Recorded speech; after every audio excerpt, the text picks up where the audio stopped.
Hey all, it's Webcamparrot here, and today I wanted to talk about Animal Man, specifically his original run started by Grant Morrison back in the 80s.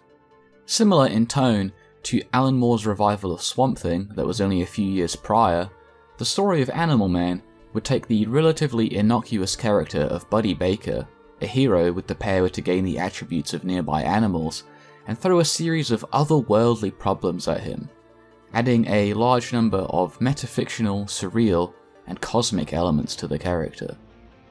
The comic is well known for being part of the huge wave of British-written 80s DC comics that would heavily influence DC's future work and change the comic book industry forever.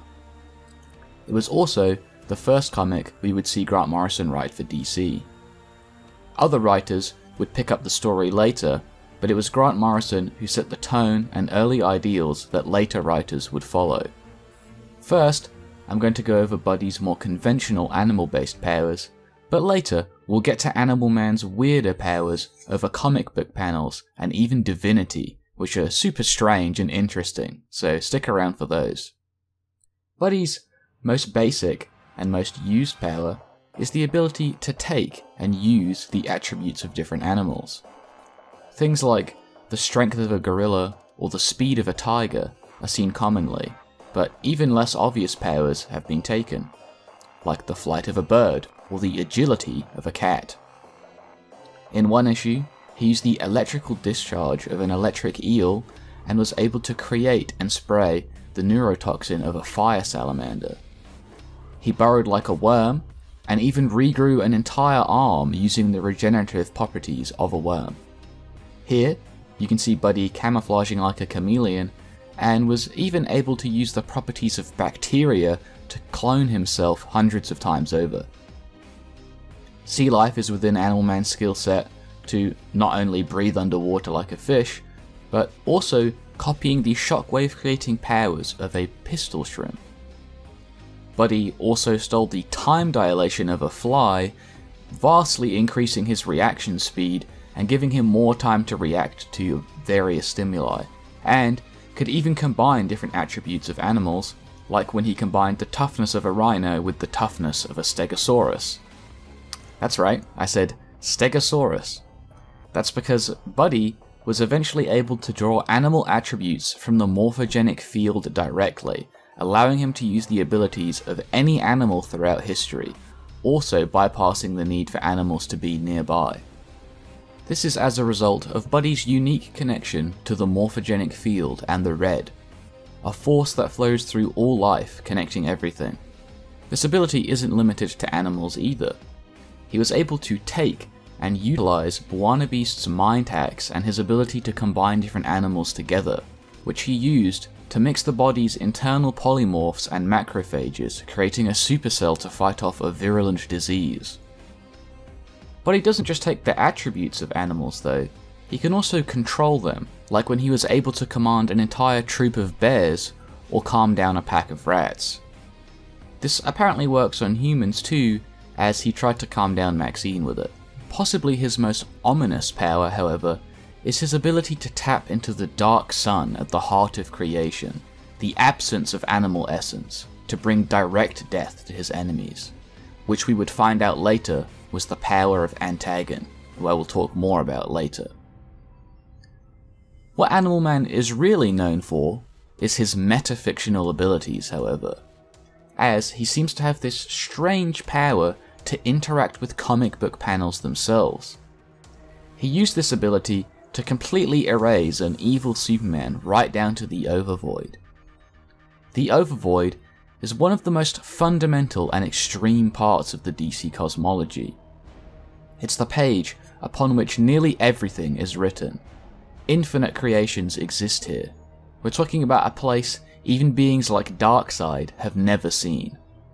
A level of erasure entirely beyond the New Gods, and Animal Man can just pull it out casually like this. I mean, we even directly see that Lucifer himself is drawn upon the Overvoid. We also see a very similar ability performed by the Yellow Aliens, who can kind of undraw characters down to the white page. We later find out from the shaman and animal master, Stone, that these yellow aliens were just an illusion that Buddy was creating for himself because he had yet to understand his full powers. So this erasure that we see them perform is just a manifestation of Buddy's own powers that he's not even using intentionally. So I'm sure you can imagine how powerful this could be if he was actually wielding it fully. He's even gone as far as to travel to comic book limbo and directly meet his own author, Grant Morrison.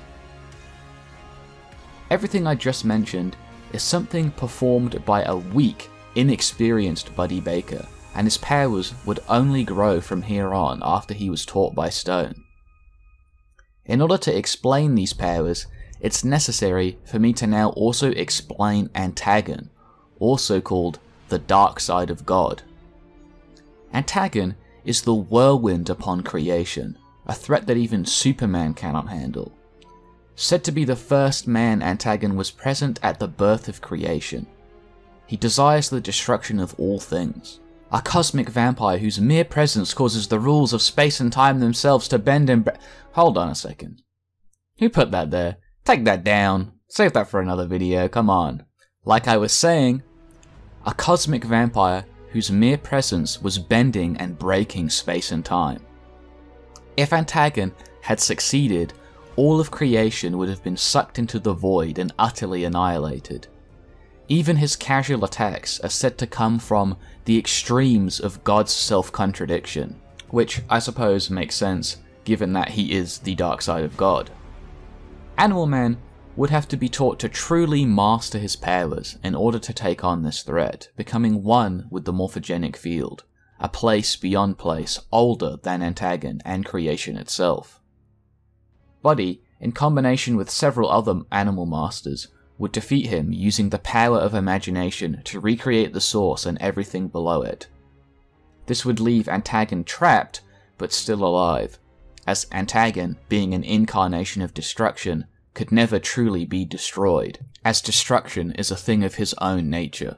The recreation of the source in this manner is a feat that I have referenced in several other videos, like with Mixie, who entirely utilizes imagination for his powers. After connecting to the morphogenic field in this way, Buddy would gain several new, if more minor, abilities compared to his previous feats, like the creation of portals to other realms, travelling as far as the World Tree, which reaches outside of creation with this power. Now Buddy was capable of controlling vast numbers of animals, and could turn directly into animals with this control, extending even to viruses. He could plague all living beings on the continent with dreams of the red, essentially transporting their consciousness outside of creation to the red whilst they slept. Most notably, he showed the capability of resurrecting himself by shifting his consciousness to other animals or people taking control of them. Eventually using a Triceratops, no, I won't explain why there was a Triceratops just chilling here, let's just put it down to animal shenanigans, to rebirth himself as this strange chimera-like monster that was more powerful than his own body. It was even directly stated that all beings who must live must eventually die, but not Animal Man, who can never truly die.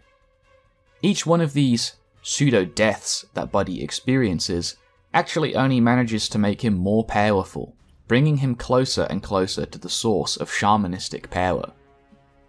And he would need these powers to face his most insidious villain yet, the Spider Queen, a being from outside even the red, which extends beyond creation. Animal Man would die again, being reborn in his final form as the Shaman King. It's at this point that we learn of the three kingdoms. The first is the domain of quantum physics and the spirit, where Animal Man draws his animal-based powers. The second is the realm where humans reside, and the last, highest kingdom transcends human experience and is known as the imaginal or conceptual realm.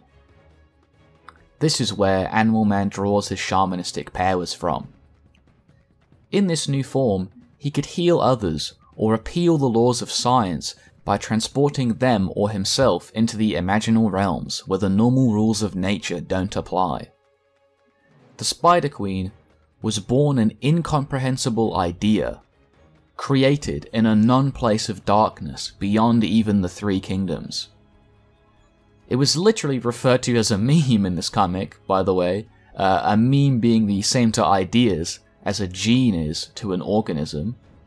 This idea was so virulent that it would spread rapidly throughout the imaginal worlds and onto the First and Second Kingdoms as well, ultimately threatening even the soul of the world, a thing which is both an amalgamation of the Three Kingdoms and extends beyond it.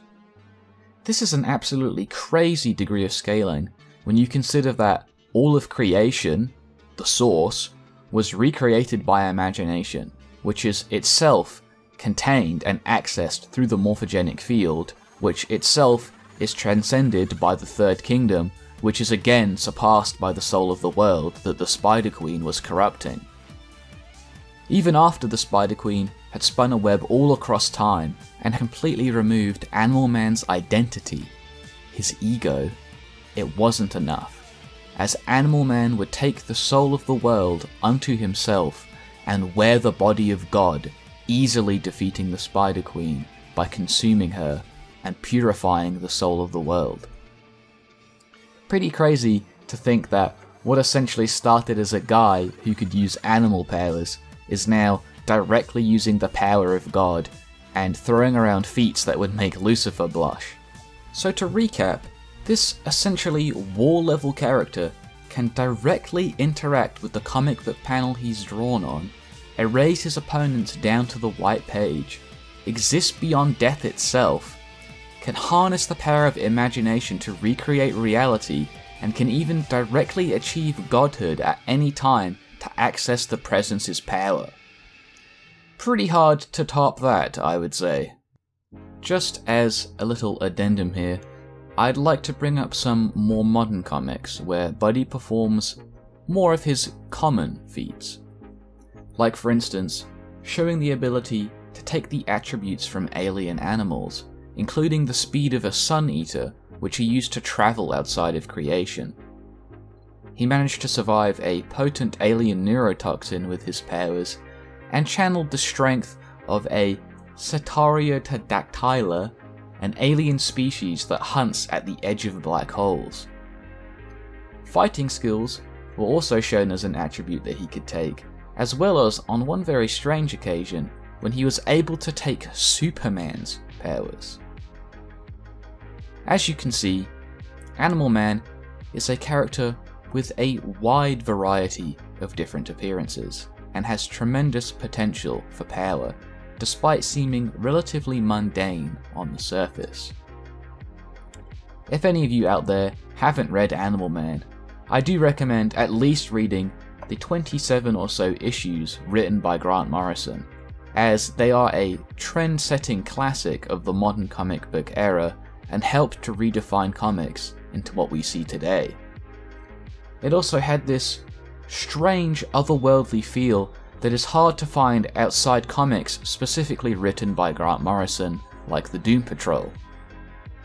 The story of an honest family man coming to terms with his own growing power and place within an impossibly vast and metafictional reality is definitely a heavy read, but it's a rewarding one that asks its reader to think more about just the characters on the page and onto deeper concepts like animal cruelty, the effects of pollution, and our own nihilistic struggle with fatalism. Anyway, that's it for the video. I hope you enjoyed. I'll be covering various things in the future, including Shazam and the Spectre. I will get to stuff like Lucifer and the Presence eventually. I'm just really reluctant to talk about those characters specifically because people won't be happy at all with what I have to say about it. If there are other topics you would like me to cover, just drop a comment with your suggestion, and otherwise, I'll see you all in the next one.